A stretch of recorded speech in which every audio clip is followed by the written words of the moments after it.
বন্ধুগণ, আজকে রাজ্য নির্বাচন কমিশনের তরফ থেকে আমাদের পার্টি, ভারতের কমিউনিস্ট পার্টি মার্ক্সবাদী, তাকে আমন্ত্রণ জানানো হয়েছিল 2:30 থেকে আমাদের সঙ্গে নির্বাচন কমিশন কথা বলতে চান। এডিসি নির্বাচন সম্পর্কে শুধু আমরা না, আরো 5টা সর্বভারতীয় রাজনৈতিক দল এবং রাজ্যের যে অনুমোদিত 6টা, মোট 6টা অল ইন্ডিয়া পার্টি, 6টা অল ইন্ডিয়া পার্টি, সর্বভারতীয় 6টা এবং একটা আইপিএফটি স্টেট রিকগনাইজড পার্টি। তো আমরা তো গেলাম। তিনি এডিসি নির্বাচনের যে প্রশাসনিক প্রস্তুতি কমিশনের, সেই প্রস্তুতি নিয়ে কথাবার্তা বললেন, অবহিত করলেন আমাদের। ইলেকশন কবে হবে এখনো ঠিক হয়নি, কিন্তু প্রাথমিক যে সমস্ত কাজ কমিশনের হাতে রয়েছে সেগুলো তারা সমাপ্ত করার চেষ্টা করছেন। 23শে ফেব্রুয়ারিতে ভোটার তালিকা বেরোবে, চূড়ান্ত ভোটার তালিকা। এখন বললেন যে আপনাদের সঙ্গে আলাদা আলাদা ভাবে তিনি ডেকেছেন, একসঙ্গে না। তো ঠিক আছে, আমরা আমাদেরকে বললেন যে আপনাদের কি পরামর্শ, কি প্রস্তাব, এগুলো আপনারা দিন। তো সেই দিক থেকে আমরা যেটা বলেছি যে 2018-তে বিধানসভা নির্বাচনের পরে বিজেপি আইপিএফটি জোট সরকার ক্ষমতায় আসার পরে রাজ্যে যে গণতন্ত্র এবং শান্তিপূর্ণ, সুষ্ঠু, অবাধ নির্বাচনের যে পরিবেশ নেই, কেন নেই, কিভাবে নেই, এগুলো আমরা গত 3 বছরে বিভিন্ন ঘটনা তাকে বলেছি। আমরা বলেছি যে এই বিধানসভা নির্বাচনের পরেই পঞ্চায়েতের উপনির্বাচন, 51% আসনে উপনির্বাচন, তারপরে শহরের নির্বাচন, সাধারণ নির্বাচন, পঞ্চায়েতেরও সাধারণ নির্বাচন, এগুলো হয়েছে আমরা দেখেছি। এমনকি লোকসভা নির্বাচন, যদি ওনার আওতাতে না, কিন্তু আমাদের রাজ্যেই তো হয়েছে। সেই দিক থেকে এই নির্বাচনগুলোতে প্রার্থী দেওয়া যায়নি, প্রার্থী দিলেও ক্যাম্পেইন করতে পারেনি, ক্যাম্পেইন করতে পারলেও ভোটার আসতে পারেনি, ভোটার আসলেও, পোলিং এজেন্ট আসলেও তাদেরকে মারধর করে তাড়িয়ে দেওয়া হয়েছে। ভোট, এই সমস্ত ভোট গত 3 বছরে এইটা একটা প্রাতিষ্ঠানিক রূপ নিয়েছে যে একটা ফার্স, প্রহসনাত্মক নির্বাচন সবগুলো হয়েছে।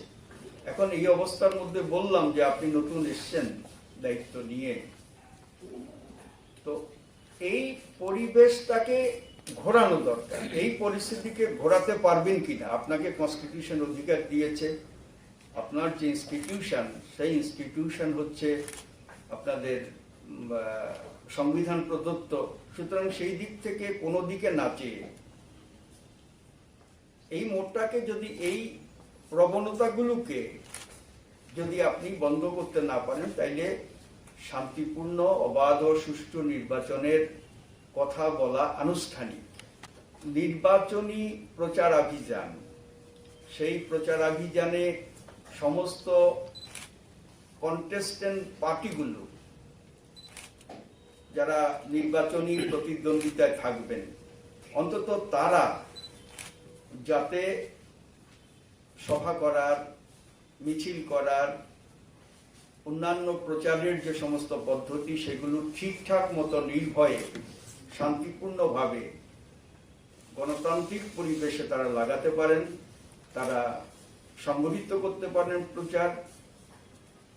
সেই দিকটাকে আপনার এনশিওর করতে হবে, নিশ্চিত করতে হবে। প্রার্থীর বাড়ি গিয়ে হুমকি তাড়ানো যাবে না, প্রস্তাবকের বাড়িতে গিয়ে হুমকি তুলে ফেলতে হবে, প্রস্তাব যে তুমি করেছিলে সেটা তুলে ফেলতে হবে, এরকম নানান বিষয় রয়েছে। পার্টি অফিসগুলো তো ভাঙচুর করা হয়েছেই, কোনো মিটিং ইত্যাদি করতে দেওয়া হয়নি।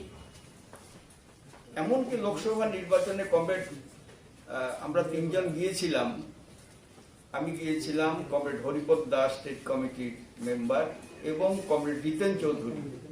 কমরেড জিতেন চৌধুরী অ্যাকচুয়ালি একটা আগে থেকে এই সভা ডাকা ছিল, তার জন্য তিনি অ্যাটেন্ড করতে পারেননি। তো যাই হোক, জিতেন চৌধুরী প্রার্থী লোকসভা নির্বাচনে 8 বার তাকে খুন করার ষড়যন্ত্র হয়েছে, আক্রমণ করা হয়েছে এমন ভাবে।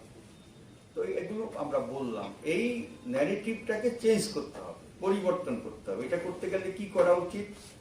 করা উচিত যে একটা তার অধিকারের মধ্যে যা আছে, তার পুলিশ আছে, তার হাতে থাকবে, তার প্রশাসনিক জেনারেল অ্যাডমিনিস্ট্রেশনের ডিএম, এসডিএম ইত্যাদি ইত্যাদি যারা যারা থাকবেন, এদের সঙ্গে মিটিং ইত্যাদি করে মোড় ঘোরাতে চাইছেন, একটা পিসফুল সুষ্ঠু অবাধ নির্বাচন চাইছেন, সেটা বলার ব্যবস্থা করুন। সেটা পরিস্থিতি পরিবেশ তৈরি করার জন্য এদের রিকোয়েস্ট করুন, অনুরোধ করুন, আপনার যা ক্ষমতা সেই ক্ষমতা ব্যবহার করার চেষ্টা করুন, এটা আমরা বলেছি। এবং যে নিরাপত্তার কোশ্চেনে এখন থেকেই যেটা করা দরকার, প্রতিনিয়ত আইন শৃঙ্খলা বলতে কিচ্ছু নেই রাজ্যে, প্রতিনিয়ত খুন খারাপি, আক্রমণ, হামলা এগুলো হচ্ছে, নানান রাজনৈতিক হচ্ছে, অরাজনৈতিক হচ্ছে, লাশ পাওয়া যাচ্ছে, মহিলা নির্যাতন হচ্ছে, সবাই আমরা জানি। এই পরিস্থিতিতে একটু মানে সোজা হয়ে দাঁড়ানোর জন্য চেষ্টা করা। যে জিতবে হারবে সে তো আলাদা কথা, কিন্তু মানুষকে ভোট দেওয়ার গ্যারান্টি এনশিওর করতে হবে, এটা আমরা বলেছি। এবং তার জন্যে নিরাপত্তা ব্যবস্থা আমরা বলেছি যে আমাদের রাজ্যে পুলিশ, টিএসআর এগুলো তো আছেই, এরা তো থাকবেনই। তারপরেও এলাকা কমান্ড করার জন্য যেখানে যেখানে সন্ত্রাস হয়, যেখানে যেখানে গুন্ডামি হয়, ওই সমস্ত জায়গাগুলোতে সুষ্ঠু নির্বাচনের স্বার্থে কেন্দ্রীয় আধা সামরিক বাহিনী যাওয়া দরকার, কেন্দ্রীয় আধা সামরিক বাহিনী ডিপ্লয় করার দরকার। এবং তার মধ্য দিয়ে আমাদের রাজ্যের যে নিরাপত্তা শক্তি, এটার সঙ্গে ওটা যোগ হলে একটা ব্যবস্থা করা যায়, যদি নির্বাচন কমিশন আন্তরিক উদ্যোগ গ্রহণ করেন। আমরা বলেছি যে ভিভিপ্যাট, এটা তো আইনের মানে রুলসের মধ্যে নেই এডিসি নির্বাচনের ক্ষেত্রে বা শহরের নির্বাচনের ক্ষেত্রে।